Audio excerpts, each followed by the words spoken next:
What's going on guys, Slavey here and welcome back to another Albion Online video. Today I will go over what I believe is the best weapon you can play when you play Albion on your mobile. And whilst explaining why I think this is the best weapon for mobile players, I'll also provide you with some build examples for various content in which I take the mobile aspect into consideration. This means I will share builds with you that are effective yet make for a smooth gameplay. This, however, will be recorded on PC, since I really don't want to get into recording stuff on mobile. So the best weapon you can play on mobile, in my opinion, is the Great Axe, which coincidentally was changed right before the game launched in the App Store. This change decreased the DPS output of this weapon for PvE content slightly, but in trade for that, it did go from 0 to hero in PvP.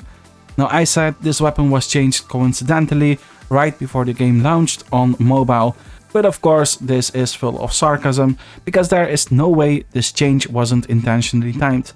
The Great Axe was literally untouched for the longest time, and all along it was simply not viable in PvP content. The special ability was easily interruptible and gave players literally zero reason to ever take this weapon to any PvP battle within the game. That, however, didn't take away from the fact that the special ability did tons of damage. Right before mobile launch, with the change to the special ability of the Great Axe, this ability cannot be interrupted any longer, and that's enough for this weapon to become viable in all sorts of PvP content. The player base quickly started using the Great Axe in all the different PvP content within the game, such as the Corrupted Dungeons, Hellgates, Roads of Avalon, and even the very competitive Crystal League as soon as the change hit live. In fact, teams would have multiple Great Axes in their roster throughout various content because it was just that strong. And the good news is that it still is. As for the PvE side of things, the Great Axe has always been very great for solo content. Because of the damage potential, the Great Axe was the king of solo dungeons for the longest time. As people started recognizing this potential, it also became more popular over time in various group PvE content, such as the endgame Avalonian raids. And right now it's sitting in a good spot where it's a viable and solid pick for the various solo and group PvE content the game has to offer. Although the changes did nerf the total damage output of the special ability for PvE, the damage still remains very high. The axes are great weapons because of the sheer damage on the primary and secondary ability alone, and among them, the Great Axe has the highest damage on the special ability as well. So it shouldn't come as a surprise that this weapon is now very welcome to many of the groups across all the different content. Especially because many of it is a mix of PvE and PvP, in which the Great Axe is not only viable but also very strong. So whether you play on PC or mobile, and whether you are interested in PvE or PvP, the Great Axe currently is just a really solid pick. I did some testing on the mobile myself, and I quickly realized the gameplay feels much smoother when you don't have any skill shots in your build. To give you an example, the light crossbow is an amazing weapon, but it does require you to either select a target or use a skill shot for your primary ability alone. The same applies to your secondary ability, but also to your special ability. Whilst playing the light crossbow on my phone, it just felt like I had to put in much more effort compared to the Great Axe. So what puts the Great Axe for mobile? It's the fact that aside from being a viable pick for all sorts of PvE and PvP content, you don't have any skill shots. Even beyond that, with the general ability setup, which is the setup you'll be using most of the time, which I will explain in just a bit, you don't even have to select a target to use your abilities. Now, that doesn't mean you shouldn't ever select a target, as you obviously want to get your auto attacks in and do even more DPS. But the general ability setup is all AoE and doesn't require target selection, which just gives you a big advantage when playing on mobile, even more so during bigger fights where you have to damage multiple targets. The primary ability you will be using when playing the Great Axe will often be Rending Spin. This is an instant cast ability where the skill will go off as soon as you use it. You don't need to have a target selected whatsoever. As you swing your axe around you, you deal damage to all of your targets that are hit by it. And not only that, you also apply a dot on them that stacks up to 3 times. So you basically want to use this ability continuously to deal AoE damage and keep the dots up. As for your secondary ability, you want to use Raging Blades, another instant cast ability that does AoE damage around you for a few seconds, which also builds up a damage buff based on how many targets you hit with it. Until you unlock this ability, which requires level 70 in the Axe Mastery, you can use Adrenaline Boost, which is a buff that increases various stats. And of course, the special ability of the Great Axe, which is Whirlwind, which makes you spin like one for a couple seconds and does damage every half a second during your spin. You also gain a movement speed buff whilst using this ability, which remains active for a few seconds even after your channel ends. And as I said before, since the changes, this ability cannot be interrupted any longer. The best thing about all of these abilities, aside from the fact they are AoE, have insane damage, make for insane buffs, and provide dots, is that you can use all of them whilst moving, which just makes for a very smooth gameplay experience whilst playing this weapon, even more so when playing it on mobile. So let's check this weapon out whilst I provide you an affordable build for the Corrupted Dungeons. This Great Axe build, aside from being affordable, has a very smooth playstyle. All the abilities are instant cast, and that includes the abilities that you get from the armor pieces.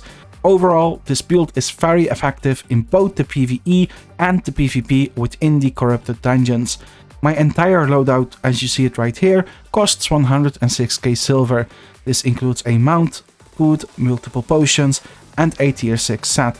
Basically everything you need and more to participate in the Stalker level of the Corrupted Dungeons. This content is lethal, and upon defeating your enemies, you will receive their loot. I think 106k silver is a very cheap price to enter.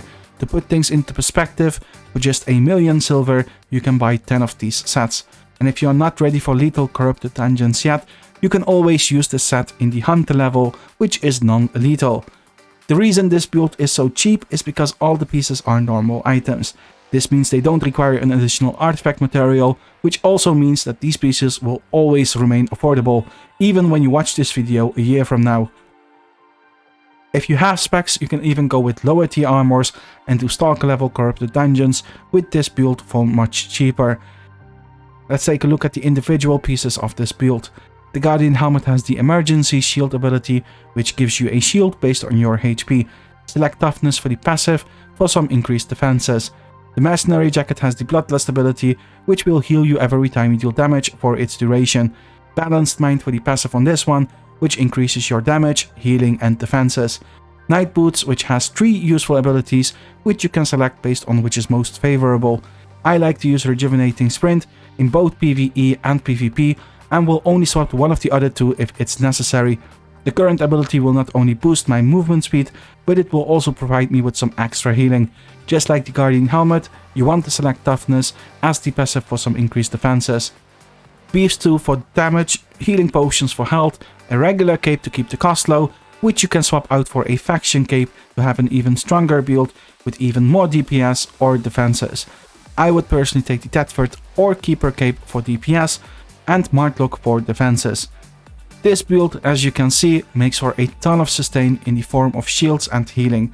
The Great Axe already provides plenty of damage on its own, and because of the movement speed buff on the special ability and the boots, you also have plenty of mobility. A very cheap yet very effective build for the Corrupted Dungeons that makes the PvE very easy and also turns you into a very scary foe in the 1 vs 1 PvP matchup.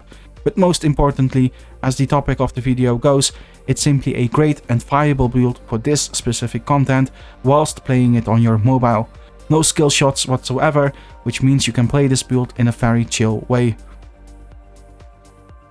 If you want to farm fame and silver on your own without any PvP aspect to it, one thing you can do is solo dungeons.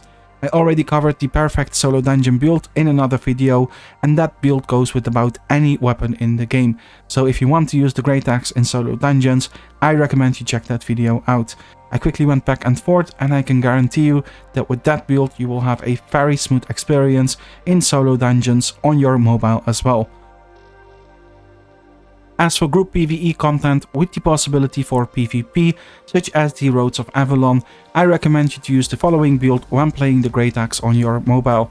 Scholar Cal for energy and resistances, with aggression as the passive for increased damage. Helion Jacket for the Lifesteal aura that will do damage to nearby enemies whilst simultaneously healing you.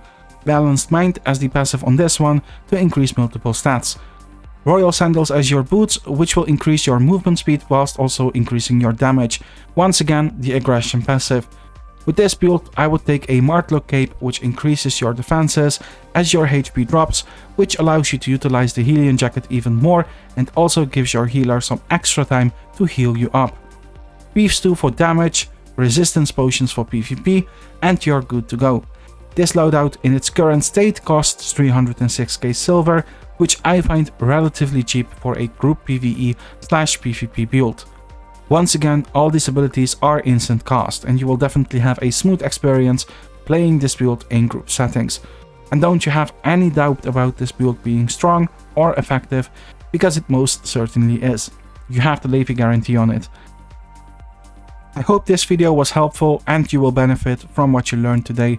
As always, remember to have fun, and I'll see you next time.